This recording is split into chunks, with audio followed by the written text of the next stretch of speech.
welcome again, everyone, and welcome back to our series that we're calling Fear Not. We're talking about how to manage fear through faith. And today I want to talk with you about leaning into fear. We all like to feel safe. We want to be in control. We avoid circumstances that make us nervous and unsettled. We enjoy our lives the best when business is good, our families are thriving, our work is fulfilling, money's coming in the door, the medical report is normal, and all is well. Our marriages are stable and strong. That's when life is good. But sometimes life can throw a curveball. The situation can feel scary, out of control. And when that happens, it's easy to start making up crazy scenarios about all the terrible things that can happen to us. The boss didn't like your last report. You're going to lose your job. Your child brings home a bad grade from school. Oh, he's going to fail out, not go to college, ruin his life, and live with me forever. You get in another fight with your spouse. Oh, this time he's going to leave me. Or you feel something weird in your body, an abnormality, or you feel kind of, sick one day. Oh, I'm sure it's stage 4 cancer. It's tempting to construct these doomsday scenarios. But when you're afraid, what you should do instead is lean into the fear. My father started having some symptoms that did not feel right.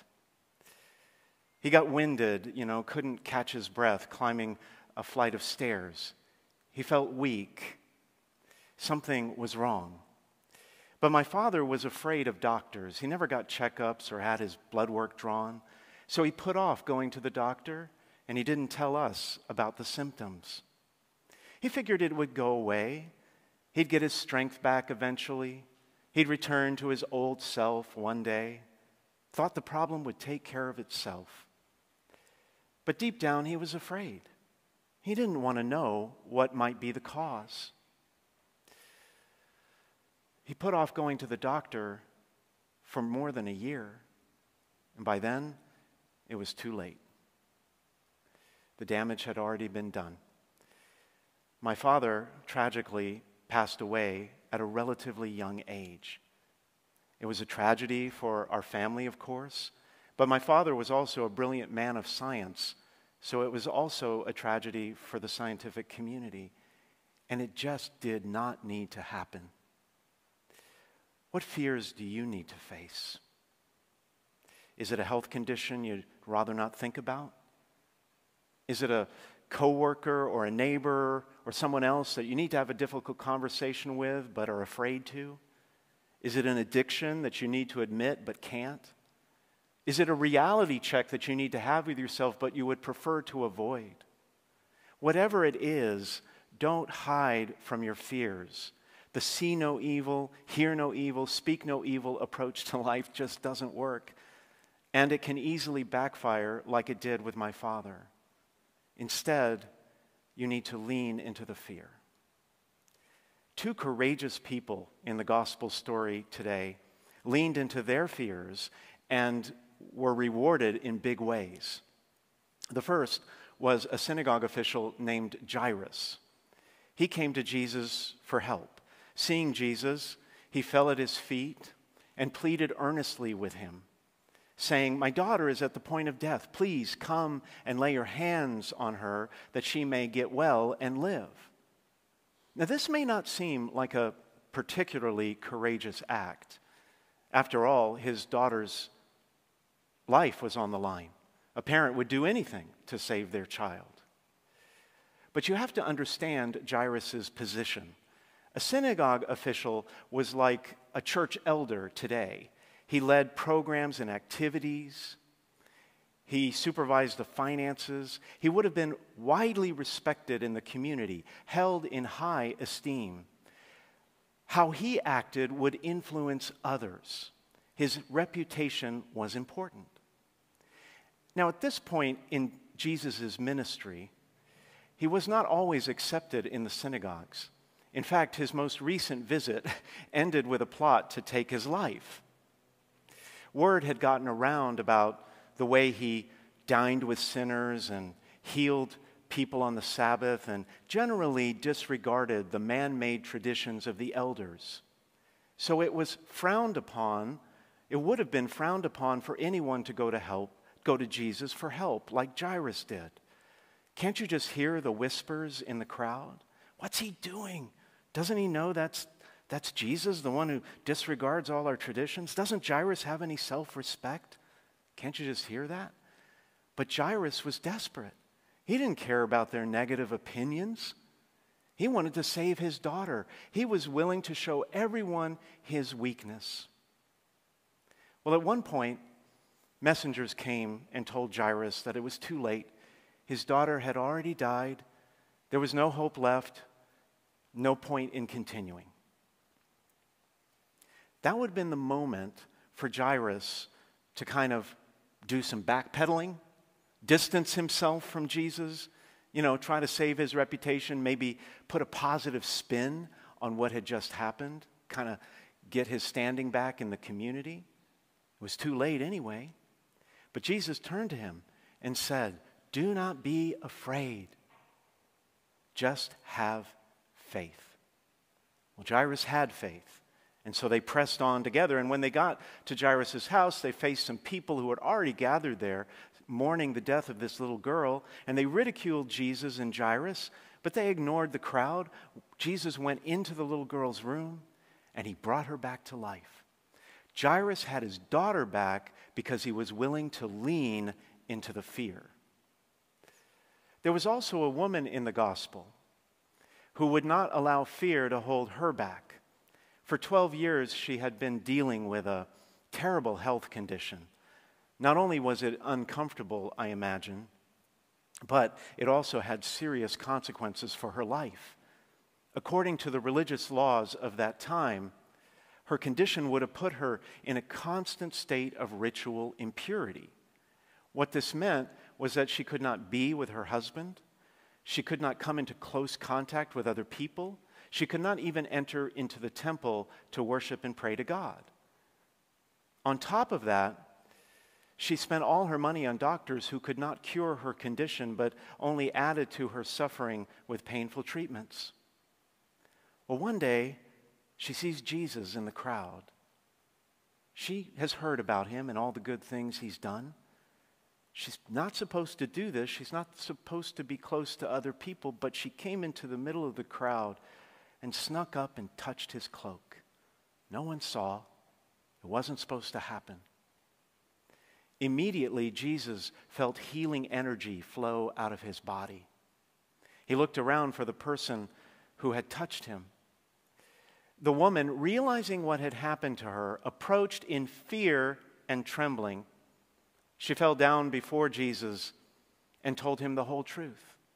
She was afraid because she had violated the laws of ritual purity. And she had touched a man in public who was not her husband. Both were serious offenses. But Jesus did not reprimand her, did not dress her down, did not publicly humiliate her. Instead, he simply said some of the most beautiful words, I think, in the gospel. Daughter, your faith has saved you. Go in peace and be cured of your affliction. And that's exactly what she did. Her remarkable courage, her willingness to lean into her fears, brought her to a new and better place in her life, a place of freedom, a place of healing. When fear weighs heavily on your heart, lean into it. Delaying it, putting it off, pretending it doesn't exist is only going to make things worse. It's natural to withdraw when we're afraid, crawl into our hidey holes and just pretend the problem will go away on its own. It could be a threat that you're facing, a child that's off course, a difficult conversation you need to have, an overwhelming project at work or school that you need to get started on but you don't know how. Or it could be a great opportunity, like going back to school, changing careers, returning to the workforce in retirement, starting your own small business. But you're afraid because of the downside, the cost, the risk, what people will think. Either way, fear can easily hold you back. We're all attracted to the path of least resistance. You know, the less pain, the less danger, the better. We're all attracted to that. I'm not saying throw caution to the wind, let the chips fall where they may. I'm not saying, just roll the dice and hope for the best. But through your fear, God could be moving you to a place of bigger blessings, new levels, and greater success.